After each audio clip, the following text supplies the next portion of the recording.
Oklahoma loses the last bedlam. Texas just barely ekes past Kansas State. And Alabama makes a statement. Here today, we're going to talk about it all while also giving you a top 25 and a power rankings. So, with the intro out of the way, I'd like to say hello and welcome to the JSA studio. And today, we're going to be reviewing Week 10 of college football, starting with Kansas State at Texas. For Texas, I think the biggest thing that you take away from this game is if Quinn Ewers was playing, you probably win by 20 points. And Murphy made some plays. He made some really good plays. Specifically, that first touchdown pass to A.D. Mitchell was fantastic. But he also threw a lot of balls and a lot of interceptions that Quinn Ewers just wouldn't have thrown.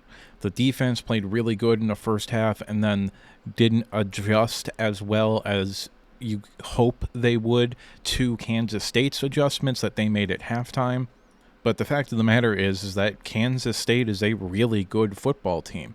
Their only 3 losses are to teams ranked in the top 20 by a field goal to Missouri and by 8 points to Oklahoma State and now by a field goal again to Texas. So Kansas State is a really, really good team.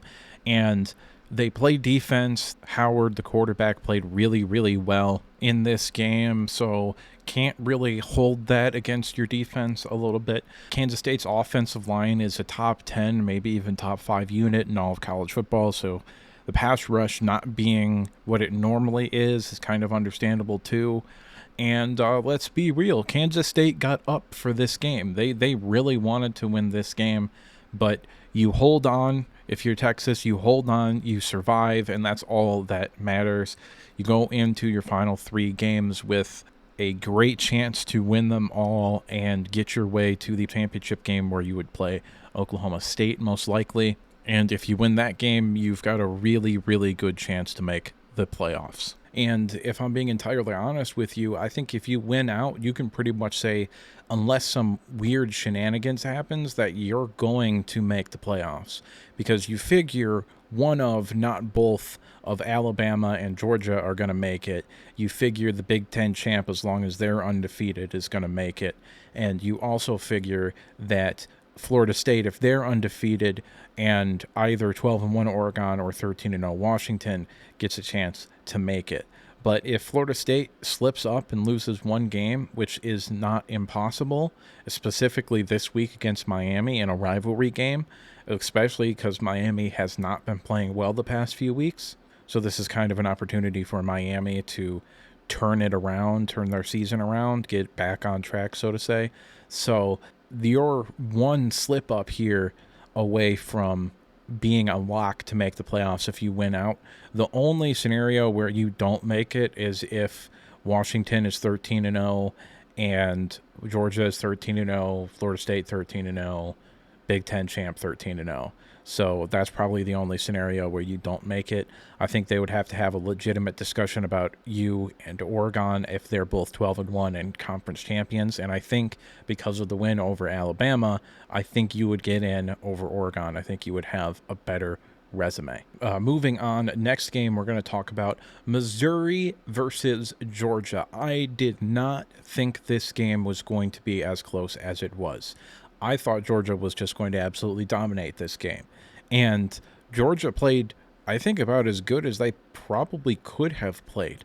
Mizzou came to play in this game, which is not something I anticipated. I figured Georgia was just going to roll over a Missouri team that is probably a year or two away from actually being a real team that can win the SEC. That was not the case. Missouri actually got some pressure on the quarterback. Their defensive line played really, really well against the best offensive line in the country in Georgia, so that was surprising to me. Missouri seems like a real football team. They've got a good chance to go 10-2 and be a contender for a New Year's Six bowl game. I think that's likely going to go to Ole Miss, but I think they're a very good football team, and I am very impressed with them through this game. if you're a Georgia fan, you've also got to be pretty happy with the way that this game played out, because Missouri had a chance to go down the field and win the game. It was 21-27. You'd kind of gotten stopped a few times, had to kick field goals.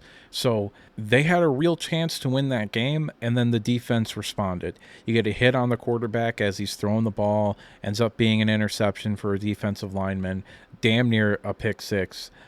Can't budget it at the goal line again, get the field goal, but by that point it's a 2-score game and it's basically over.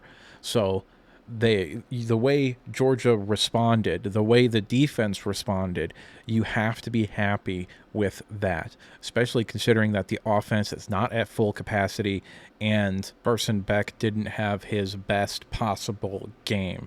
He still played good, but he wasn't playing on the same level as he had the previous 3-4 weeks. But I think that had more to do with Missouri's defense than it did him.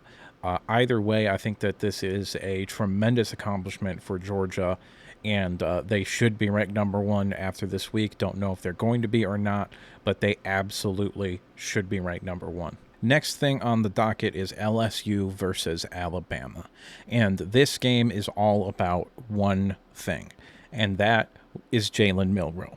Jalen Milroe came to play. This was the game where Jalen Milroe became a man. He is now a legitimate playoff caliber starting quarterback. He is now a legitimate run threat. They were designing way more runs for him in this game than they were previously. I think Tommy Rees has kind of gotten his feet under him now, and the offense looks much better than it did earlier on in the season. LSU has the best offense in the country, so holding them to 28 points. I understand Jalen Daniels got hurt towards the end of the game, but I don't particularly think it matters because Alabama went on like a 7-minute scoring drive after he got hurt, so he wouldn't have had time to come back and win the game anyway. But even when Jalen Daniels was playing, the Alabama defense made his life hell. He had to make a lot of plays with his leg, had to make a lot of throws that only really, really good quarterbacks can make. And I think he's maybe the best quarterback in college football. So there's only one of him. So you're not going to have to play him again. So that's good. And specifically when you look at other teams that you might have to play, you look at maybe in the playoffs, there isn't really a quarterback that's a true run threat like Jalen Daniels. If you look at the SEC championship game with Georgia, Carson Beck sure as shit isn't. So that defense is going to be able to play a normal football game. And when that happens, when they can just play normal football and they don't have to worry about a quarterback scrambling for 50 yards, they're going to be even better than they were, and I think that they were spectacular against LSU. I don't think there are many teams in the country that can hold LSU to 28 points. I don't think any of the 3 Big Ten teams can hold LSU to 28 points rather. So I'm not particularly sure what Alabama is going to do. I think Georgia is a bad matchup for them, but they can win the SEC, and not just the SEC. They can win the whole damn thing if they want to. And LSU, you overachieved last year, making it to the SEC championship game, upsetting Alabama. Yeah, you overachieved last year. And this year was a disappointment. I fully expected this team to be better. They were one of my favorite teams to win the national championship this past year. I think I had Ohio State 1 and LSU 2 in terms of like best odds to win the national championship, and neither one of those teams are going to win the national championship this year. So that was a little bit disappointing. And you look at this team, especially under Brian Kelly, what does this team look like next year without Jalen Daniels? Because he is the reason you're even winning games. If you don't have Jalen Daniels, you're probably staring at like 3-7 instead of 6-3. So I don't know what this team looks like without Jaden Daniels next year. I'm not sure you have a guy that can come in and play at that level, and I'm not sure that the lack of defensive continuity and the offensive line struggles and the fact that there isn't really a run game, and Malik Neighbors is gone too. He's making a lot of plays in the passing game. So I don't really know what this team is going to be next year. I am somewhat concerned about the LSU football program. and how they're going to respond next year when they don't have a superstar Heisman caliber quarterback. Nevertheless, there is a new AP poll out, and not a whole lot changed. The entire top 9 stayed exactly the same. So Georgia 1, Michigan 2, Ohio State 3, Florida State 4, Washington 5, Oregon 6, Texas 7, Alabama 8, Penn State 9. Mississippi goes up from 11 to 10. Louisville and Oregon State both jump 4 spots up to 11 and 12. Utah and Tennessee both jump 5 spots up to 13 and 14, respectively. Oklahoma State jumps from unranked to number 15. Missouri falls down 2 spots to number 16. Oklahoma falls 7 spots to 17. LSU falls 5 spots to 18. Kansas is up 2. Tulane is up 1. James Madison is up 2. Notre Dame is down 10. I have no idea how they're still ranked. Arizona is now ranked after beating UCLA. They're ranked number 23. North Carolina gets back into the rankings here this week after they handled Campbell. And Liberty finally checks in at number 25 for the AP Top 25. My rankings are a little bit different. I've got North Carolina at 25. They're in from unranked. I've got Liberty at 24, standing pat. And I've got Kansas staying where they were last week at 23. I have LSU falling 10 spots. I had them ranked 12. Now they're down to 22. And I have Arizona ranked 21. A little bit higher in Arizona than the AP poll, a little bit lower on LSU, a little bit lower on Kansas, a little bit higher on Liberty, a little bit lower on North Carolina. When it comes to North Carolina, I still think they're a really good team. I think they're a dark horse candidate for a New Year's Six bowl. I think if they win out, they've got a good chance to go 10-2 and kind of be ranked in that top 15 area or so. So that's on the outside looking in of a New Year's Six bowl, but they definitely going to be a team that probably has a really good bowl game matchup, in my opinion. And if they can win that and get to 11 wins, it's definitely a step forward for the program still, even though losing those 2 games really is disappointing, especially considering they probably had the easiest path to make the ACC championship game of the 3 teams that were really contending to go there. Liberty is at 24. That is a good football team, and nobody is talking about them. When you're talking about the group of 5, it was always Air Force and Tulane and, maybe James Madison, because they've got a real chance to go 12-0 and not be bowl eligible, which is fucking ridiculous, but it is what it is. But Jamie Chadwell's got himself a program going over there in Liberty, and looking at how Coastal Carolina is performing this year, I think it's pretty easy to see that he was what made Coastal Carolina be good. And I don't particularly think Coastal Carolina is going to be all that much of a program. And Jamie Chadwell in 2 or 3 years is probably going to be able to make the jump to a Power 5 school. He would be on any short list in terms of head coaches you give a call to at this point, because the offense looks really good. The defense looks improved from what Liberty put out there last year under Hugh Freeze. And this team is really good. They got a chance to win their conference. Kansas at 23, Lance Leopold is phenomenal. I do think he's going to be a candidate for the Michigan State job. Whether or not he would take it or whether or not he gets offered it is a different discussion, but I do think he will be someone that you will kind of hear people talk about for the Michigan State position. And honestly, I hope he doesn't take it. And that's not because I'm a Michigan fan. I don't particularly care. It's just that I like him to stay at Kansas because I think it's really cool that Kansas is actually good at football now. And assuming Jalen Daniels comes back and doesn't transfer or decide to go pro, that can be a team that can win the Big 12 next year. So sneaky team Kansas is for right now. They're a good team, though. LSU at 22, their season's over. They're not going to make a New Year's Six bowl game. They're not going to win the SEC. And just an all-around disappointing year for them. And I don't really know what this program is going to do going forward, because I don't particularly see a whole lot of a chance that they end up being a better team next year.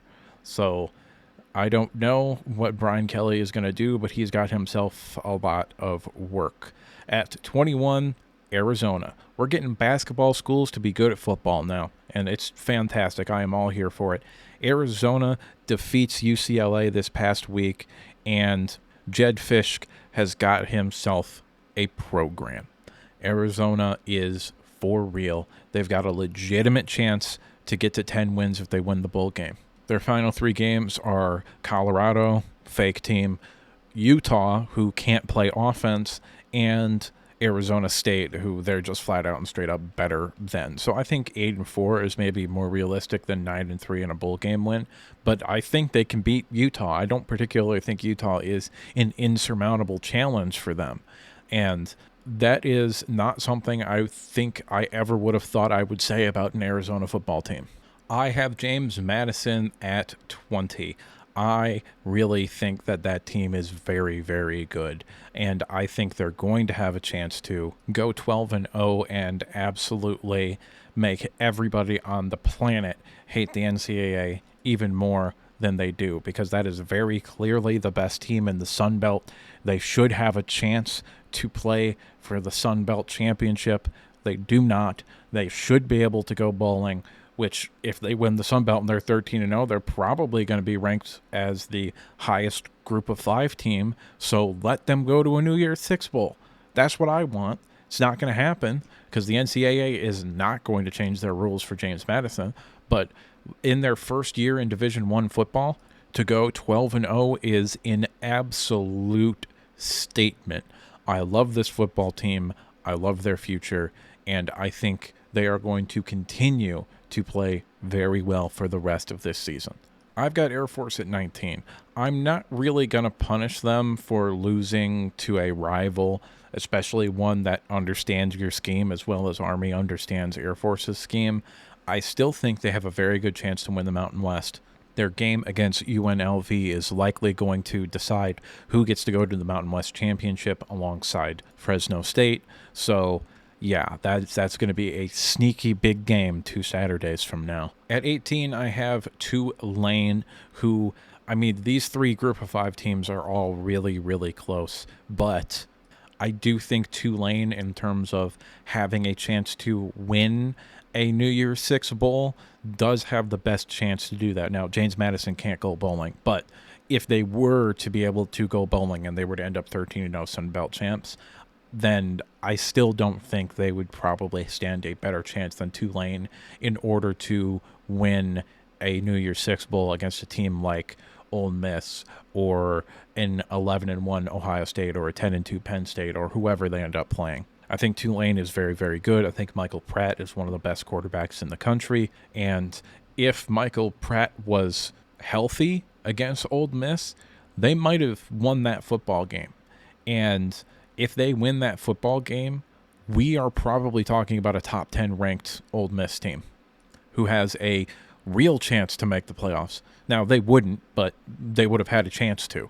And that's, them's the breaks, so to speak. But that is a very, very, very good football team. Oklahoma at 17. At this point, you just got to hope for 10 wins and a good bowl game opponent, because you're not going to make the playoffs. You're probably not going to make the Big 12 championship game. So, yeah, that's rough, especially considering how well you played against Texas and how much talent is on this team. So that's a little bit of a disappointment. And Dylan Gabriel, I believe, is out of eligibility after this year, so you're going to have to find a new quarterback next year. So, if you can get to 11 wins, it's still a dramatic improvement from last year. Even to get to 10 wins, that's, a +4. So that's pretty good. 16, Oregon State. I really like this team. Always have. They've got a real chance to play spoiler against Oregon. Now, Oregon does understand that they don't have any room for error, but they also got the revenge factor going. But Oregon State's a damn good football team, and DJ Uiagalelei is playing fantastic. So that's a good football team with a good head coach that is somehow not going to be part of a conference next year. At number 15, I've got Oklahoma State jumping 10 spots. And I really like Oklahoma State. Alec Bowman, shout out to the former Michigan Wolverines third string starting quarterback. So that's awesome. The fact that he's playing outstanding for Oklahoma State now. So that's really, really cool. I'm very happy for him.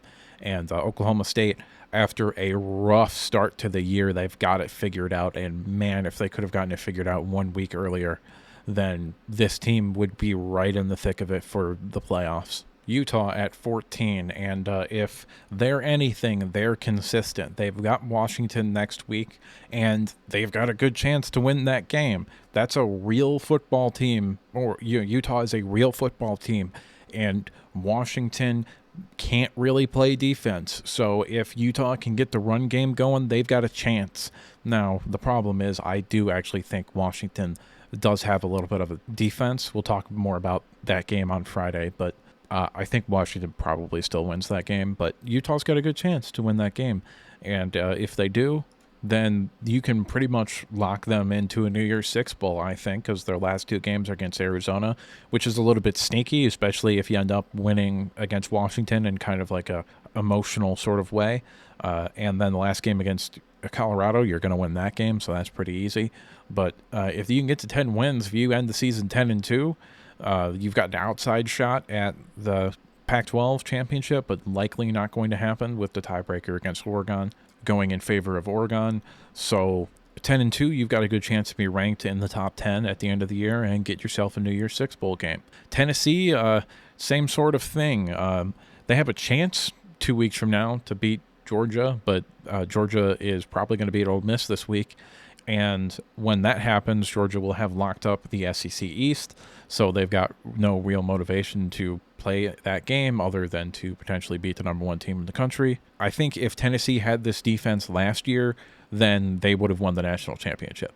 But they don't have this defense last year. And the offense is not what it was last year, mainly because Joe Milton is very limited as a passer of the football. I think next year with that 5-star kid whose name I haven't learned to pronounce yet, you might have something cooking. But this year, not so much. At number 12, I have Missouri actually moving up 2 spots, even though they lost. I thought Missouri was going to get absolutely destroyed by Georgia. I predicted that game, I think, to be 45-20.